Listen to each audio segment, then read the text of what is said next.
대선 후보들의 뒷이야기 알아보는 마크맨들의 수다 시간입니다. 설 연휴가 끼어있던 지난주 대선 후보들의 첫 토론회가 진행돼서 후보들은 아주 열심히 공부하는 한 주였는데요. 후보들을 밀착 취재하고 온 마크맨들 소개드립니다. 먼저 더불어민주당 이재명 후보 마크맨 구하린 기자입니다. 네, 안녕하세요. 이재명 후보 마크맨 구하린입니다.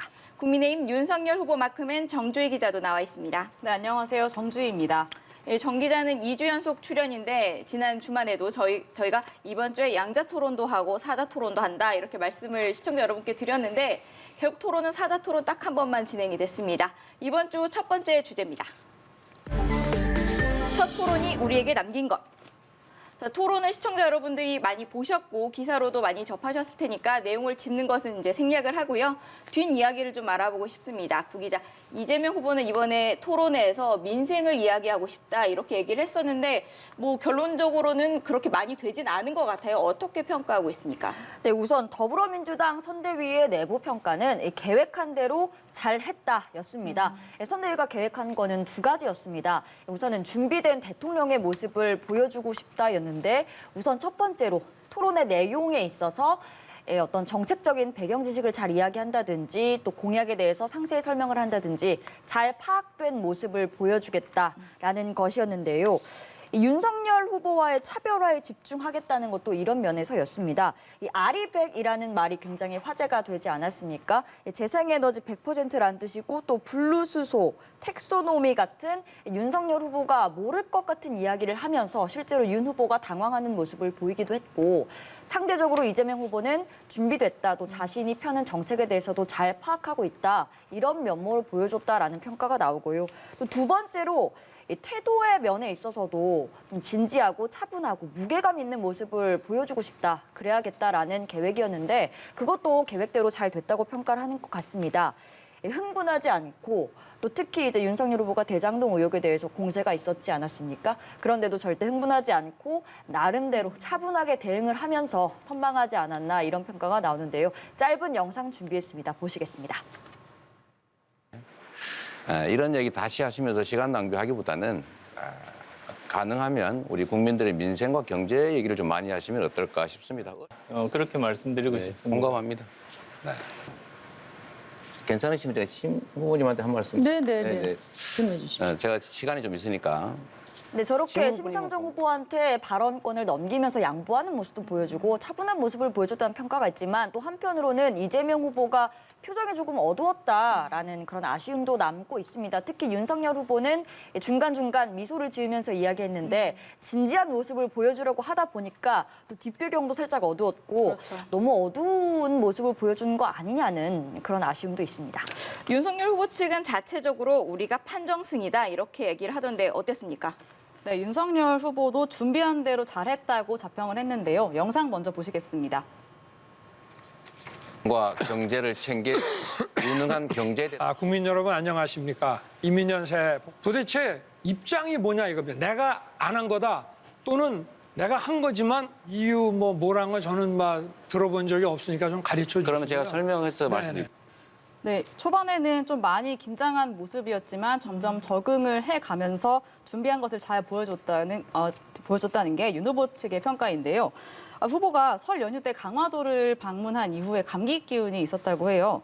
그래서 토론 초반에 이제 보셨던 것처럼 이재명 후보가 모두 발언할 때 이렇게 기침을 하고 그래서 비매에 나오다 이런 비판도 나왔는데 윤 후보 측에서도 컨디션도 좋지 않고 해서 초반에 좀 우려를 했다고 합니다.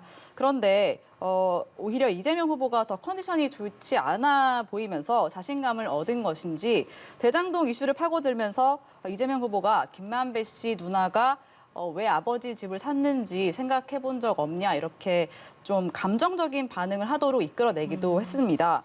윤 후보가 청약 점수도 틀리고 R200 그리고 텍소노미 이렇게 디테일한 면에서는 여전히 약점을 보여주긴 했지만 윤 후보 측은 여기서도 말리지 않았다 이러면서 만족하는 모습을 보였는데요. 모르는 것을 아는 척하지 않고 모르니까 좀 설명해 달라 이런 태도를 취했는데 이게 사실 경선 토론회 때 홍준표 의원이 했던 전략이기도 하거든요. 그래서 이 전략을 좀 차용한 것으로 보이고요. 또 윤 후보가 현안 전반에 대해서는 준비가 부족하다는 그런 평가가 있긴 했지만 애초에 토론회에 대한 이제 기대치 자체가 이렇게 높지 않았기 때문에 그런 좀 덕을 본 것인지 선방을 했다는 평가를 받고 있습니다. 안철수 후보는 어떻습니까? 뭐 안철수 후보 5년 전에 비해 좀 나아졌습니까? 네, 누가 대통령이 되든 연금 개혁을 하자 이런 합의를 이끌어낸 점은 3위 후보로서 존재감을 잘 보여줬다고 평가를 하고 있고요. 또 5년 전 토론회에서 MB 아바타 발언으로 피해를 봤던 만큼 뭔가 무리수를 두지 않고 무난하게 토론을 펼치는 모습이었습니다. 다만 안 후보가 대선 본선만 삼수생이고 대선 주자로서의 내공이 10년째인데 긴장감이 역력한 모습이 보였고 또 어투에서 특유의 그 딱딱한 어투 때문에 좀 능숙한 모습을 보여주지는 못했다는 평가가 나옵니다. 심상정 후보는 워낙에 딱 공격수다. 공격수 본능이 이번에도 좀 살아있더군요. 네, 그렇습니다. 지난 대선에도 워낙 토론에 있어서 강한 모습 보여줬기 때문에 이번 토론회에서도 역시는 역시였다 이런 평가들이 나오고 있습니다. 특히 심상정 후보가 이번에 한 방이 있었습니다. 윤석열 후보에게 사과를 요구해서 직접 사과를 얻어낸 부분이었는데요. 이 윤석열 후보의 배우자 김건희 씨가 이 안희정 전 지사의 성폭력 의혹에 대해서 어떤 두둔하는 것 같은 발언을 해서 그런 녹취록이 공개가 돼서 좀 이슈가 있지 않았습니까? 그 부분에 대해서 이 피해자들에게 이건 2차 가해 아니냐, 사과할 용의가 있느냐 이렇게 이야기를 해서 윤 후보가 실제로 사과를 하기도 했습니다. 그리고 또 지워진 목소리라고 하면서 심 후보가 자신이 진보정당 대선 후보로서 소수자들을 위한 발언을 많이 하겠다고 예고를 했었는데요. 역시나 뭐 여성, 또 비정규직 노동자 이 부분에 대한 언급을 많이 하면서 존재감이 있었다라는 내부의 그런 긍정적인 평가도 있습니다. 그런데 또 한편으로는 윤석열 후보와는 또 반대로 워낙 토론을 잘하는 후보다라는 기대치가 있었기 때문에 그런 기대치에 비해서는 아주 새로운 모습은 조금 덜 있지 않았나라는 아쉬움도 있었습니다. 네, 뭐 앞서 언급을 드렸지만 양자 토론 무산에 대해서 짧게 짚고 넘어가 보겠습니다. 이 사자 토론 이후에 윤 후보가 뭐 TV 방송도 전혀 안 되는 토론을 뭐하러 하냐 이런 멘트를 했는데 이 멘트를 보면 앞으로 양자 토론 이루어지기 어려울 것 같은데 어떻게 보십니까? 네, 윤 후보가 이제 애초에 양자 토론 전략 자체도 본인의 이런 뭔가 장점을 부각하기보다는 이재명 후보의 의혹을 국민들에게 좀 각인시키는 게 주 목적이었습니다. 그러니까 이제 윤 후보가 TV 방송이 안 되면은 의미가 없다고 생각을 하는 것 같고요. 또 자료도 포기 못한 게 내가 뭔가 모르는 게 많으니까 가져가서 컨닝하겠다 이런 의미가 아니라 이재명 후보의 의혹들을 객관적으로 보여줄 그런 증빙 자료들을 보여주려고 그랬다고 합니다. 그래서 이 자료 지참을 놓고 양측이 합의가 안 되면은 이 양자 토론이 앞으로도 성사되기 어려울 것으로 보입니다. 윤석열 후보도 뭐 양자 토론을 뭐 안 할 것 같다 이런 반응인데 이재명 후보 측도 사실은 별로 반기는 느낌은 아니었어요. 네, 우선 이재명 후보는 본인이 직접 이야기하기로는 어떤 형식의 토론이든지 수용할 준비가 돼 있다 이렇게 이야기를 하고 있지만 동시에 민주당 선대위에서는 동시에 계속 나오는 메시지가 네거티브 선거하지 말자, 네거티브 공세 그만하자라고 이야기하고 있거든요. 이 말인즉슨 네거티브가 나올 수밖에 없는 양자 토론에 대해서는 좀 꺼리는 분위기가 아닌가라고 추측을 할 수 있고 또 대장동 이야기가 나올 수밖에 없습니다. 근데 대장동 의혹이 계속 나오면 이재명 후보로서는 국민들에게 이 피로감도 줄 수 있고 또 어떤 범죄에 연루된 사람, 범죄에 연루된 후보라는 프레임이 작용할 수밖에 없기 때문에 지금 국면에서는 불리할 것이라는 그런 관측이 있는 것 같습니다. 두 마크맨들도 이제 토론회를 다 봤는데 좀 객관적인 입장에서 누가 가장 잘했다고 보십니까? 토론왕은 누구였습니까? 먼저. 마크맨의 입장을 벗어나서 정말 유권자로서 봤을 때는 그래도 정의당 심상정 후보가 가장 잘하지 않았나. 공격할 부분은 공격도 하고 또 차분하게 또 근거를 들어서 설명하고 그러지 않았나라고 평가를 합니다. 정 기자는 어떻게 생각합니까? 사실 윤석열 후보가 토론을 못한다는 이미지 때문에 약간 깍두기 같은 그런 존재였는데 그런 것 치고는 잘했다고 보여지지만 저도 절대평가로 봤을 때는 심상정 후보가 역시 토론 강자의 모습을 잘 보여줬다. 이렇게 저도 봤습니다. 두 마크맨이 이제 절충해가지고 타협점을 찾은 것 같은 생각도 드는데요. 심상정 후보. 뭐 다음 주에 화요일에 또 한 차례 토론이 진행된다고 합니다. 또 3번의 법정 토론이 남아 있는데 누가 진짜 대통령감인지 앞으로 남은 토론도 기대해 보겠습니다. 주제 넘겨보겠습니다. 배우자 리스크 주고받기. 그동안 저희 마크맨들의 수다에서 배우자 리스크 이야기 많이 했죠. 근데 그동안 배우자 리스크 하면은 윤석열 후보 부인 김건희 씨 이야기를 계속 했었는데 이번 주엔 이재명 후보 부인 김혜경 씨 이야기입니다. 그간의 공세가 꼭 부메랑처럼 돌아온 분위기입니다. 먼저 민주당 쪽 반응은 어떤가요? 이 해명을 하다가 스텝이 좀 꼬이는 것 같다 이런 느낌도 있었습니다. 네, 사실 이번 주에 민주당은 굉장히 쉽지 않은 한 주를 보냈습니다. 이 김혜경 씨 의혹이 계속해서 터져 나왔고 또 의혹의 내용이 또 국민 정서에 상당히 반하는 이 갑질 의혹 아니었습니까? 그렇기 때문에 해명을 하면서 계속해서 이슈가 커져가는 듯한 양상이 있었습니다. 이 이재명 후보 경기도지사로 일했을 적에 이 김혜경 씨가 별정직 공무원들을 통해서 뭐 의약품을 대리 처방, 대리 수령하고 또 소고기 구매를 이제 대리 주문한다든지 아니면은 법인 카드를 이용하고 또 오늘 새로 나온 의혹은 명절 음식, 그 선물도 심부름을 시켜서 전달시켰다 이런 내용들이 있습니다. 그래서 지난 수요일에 우선 당시 피해자라고 주장하는 비서 A 씨에게 직접 심부름을 시킨 것으로 알려진 공무원 배 씨가 직접 사과문을 냈습니다. 치기 어린 마음에 이런 일이 있었다라고 사과했고 그 이후에 1시간 뒤에 김혜경 씨가 직접 모든 것은 제 불찰이었다라고 사과를 했습니다. 그래도 안 됐는지 다음 날 이재명 후보가 직접 공식 사과문을 발표했습니다. 그런데 이 사과문 내용에 직원의 부당 행위를 잘 살피지 못했다라는 내용이 있어요. 이 부분을 두고 배 씨의 개인 일탈로 이 의혹을 조금 덮으려는 것 아니냐 이런 좀 비판도 있었습니다. 그래서 선대위는 상당히 난감해하는 분위기인 게요. 아직까지 증거물이 더 남아있을 가능성이 있습니다. 지금 일주일 사이에 하나하나씩 의혹들이 나오고 있고 그 덕분에 매일매일 기사가 나오고 있거든요. 그래서 이 이슈가 더 이어지지 않을까라는 우려가 있고 또 배우자 개인의 이슈라서 앞서 김건희 씨 의혹과 마찬가지로 선대위가 직접 어느 정도까지 사안을 좀 파악하기가 조심스러운 부분이 있을 수밖에 없습니다. 또 그래서 상당히 어려운 상황인데 일단 김혜경 씨는 지난 설 명절 때 공개 일정 이후로는 일정을 취소했어요. 원래는 이제 후보 대신에 다양한 지역도 방문하고 사진들이 올라왔었는데 당분간은 좀 몸을 사릴 것 같습니다. 사실 이 토론에서 이게 김혜경 씨 이슈가 벌어진 이후였기 때문에 토론에서 이야기가 나오지 않을까, 윤석열 후보가 공격하지 않을까 했는데 이야기를 꺼내지 않더라고요. 국민의힘에서는 이번 사건을 어떻게 받아들이고 있습니까? 네, 앞으로 세 번의 토론회가 더 남아있기 때문에 다룰 기회는 많을 것 같고요. 어떻게 보면은 아껴놓는 카드로 생각하고 있는 것으로도 볼 수 있을 것 같습니다. 국민의힘은 이 김혜경 씨 논란을 위중한 범죄라고 보고 있는데요. 이 7급 공무원 제보자와 이 배모 씨 사이의 녹취 내용이 아까 구 기자가 말했듯이 추가로 더 나올 것으로 보고 있고 지금까지 이미 나온 것, 그러니까 이제 법인카드로 소고기를 사 먹은 이런 업무상 횡령의 수준이 이미 특정 범죄 가중처벌법에 해당한다고 보고 있습니다.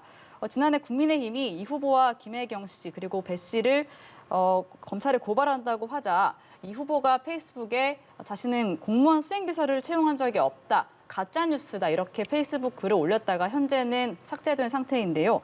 그래서 이 후보가 거짓말을 했다 이렇게도 국민의힘이 비판을 하고 있습니다.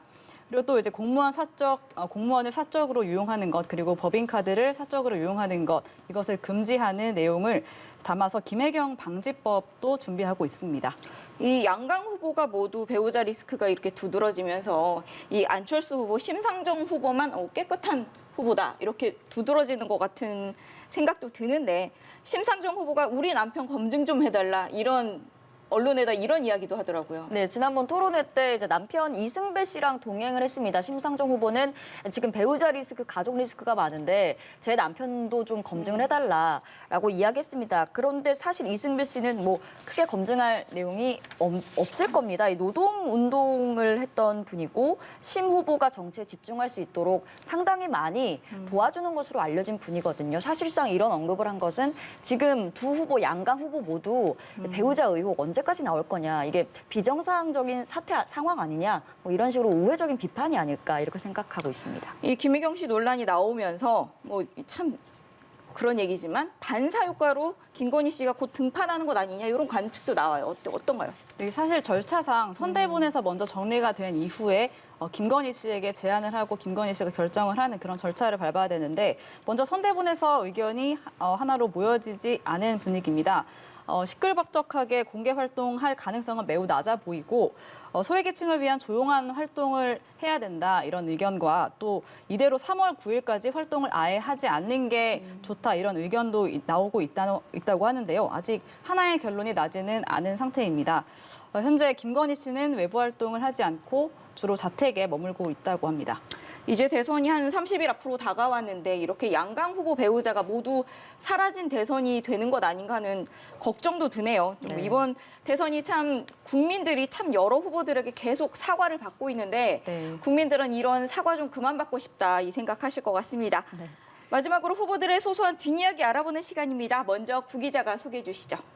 네, 저는 오늘 소소한 이야기는 이렇게 제목을 지어봤습니다. 오미크론 우려에 이재명도 마크맨도 초긴장 이렇게 지어봤습니다. 지금 사실 오미크론이 굉장히 확산되고 있는데 민주당도 예외가 아닙니다. 설 연휴를 기점으로 민주당 당사에서 근무하는 대변인단이 차례로 확진 판정을 받았고 또 민주당 송영길 대표마저 확진 판정을 받았습니다. 근데 제가 최근에 송영길 대표랑 주먹 인사를 하지 않았습니까? 취재를 하면서. 그렇기 때문에 저도 며칠 전에 자가진단 키트로 검사를 받았고 또 이재명 후보도 활동을 하는 데 있어서 상당히 조심을 하고 있다고 이야기가 들려오거든요. 당연히 이 일반 시민들과의 주먹 인사 금지령이 내려졌고 또 수행단은 아침마다 저처럼 자가진단 키트로 검사를 하고 출근을 한다고 합니다. 또 지금 이재명 후보가 부울경 지역에 가 있는데요. 잠시 후에 해운대 광장에 갈 예정인데 원래 광장이나 시장에 가면은 이제 시민들과 인사를 하고 또 스킨십을 많이 하지 않았습니까? 그런데 오늘은 그런 것은 일체하지 않고 바로 길거리 연설만 하겠다. 그래서 추후에 있을 이제 본 선거운동 기간에 더 문제가 생길 수도 있기 때문에 상당히 조심하는 분위기가 감지되고 있습니다. 네, 우리 현장에 많이 나가는 마크맨들도 좀 조심을 해야 될 것 네. 같습니다. 네. 윤석열 후보 소식도 전해주시죠. 네, 윤석열은 오바마다 이렇게 저는 제목을 잡아봤는데요. 이거 포장이 오바마입니까? 이게 윤석열 후보의 MBTI 성격 유형 검사가 결과가 드디어 나왔습니다. 저도 계속 그 경선에서 윤석열 후보가 후보로 선출되고 나서부터 MBTI 뭐냐 이렇게 계속 캠프에 물어봤었는데 계속 검사를 미뤄왔었거든요. 근데 이 AI 윤석열을 통해서 밝혔는데 ENFJ, 정의로운 사회 운동가라고 밝혔습니다. 이게 오바마 대통령과 같은 성격 유형이라고 하는데요. 일반적 특징이 사람을 좋아한다. 또 대의명분, 제도에 충실하다. 그리고 남의 감정을 상하게 하는 경우에 중요한 사실을 묵과한다 등의 내용이 나와 있습니다. 윤 후보에 한번 적용을 해보면은 윤 후보가 낯을 가리긴 하지만 사람을 좋아하는 것은 잘 알려져 있고요. 그리고 대의명분 제도에 충실하다. 이건 법과 공정 그리고 원칙을 중요시하는 것과 일맥상통한 것 같습니다. 또 남의 감정을 상하게 했을 때 중요한 사실을 묵과한다. 이게 왜 화났는지 뭐가 문제인 건지 잘 모른다는 그런 의미인데 이 대선전을 치르면서 윤 후보가 누군가와 이제 크고 작은 갈등을 빚는 모습을 좀 보았는데요. 이준석 대표나 김종인 위원장 또 경선 경쟁자들과 이런 갈등을 빚는 과정에서 해결 과정에서 좀 포인트를 잘못 짚는 그런 모습들을 보았거든요. 이제 그런 걸 봤을 때 사실 오바마 대통령과 싱크로율이 어느 정도 되는지 모르겠지만 ENFJ 성격 유형과는 상당히 부합하는 것 같다. 이렇게 보여집니다. 이재명 후보 MBTI도 알고 싶네요. 네. 다음 주에 준비해 오겠습니다.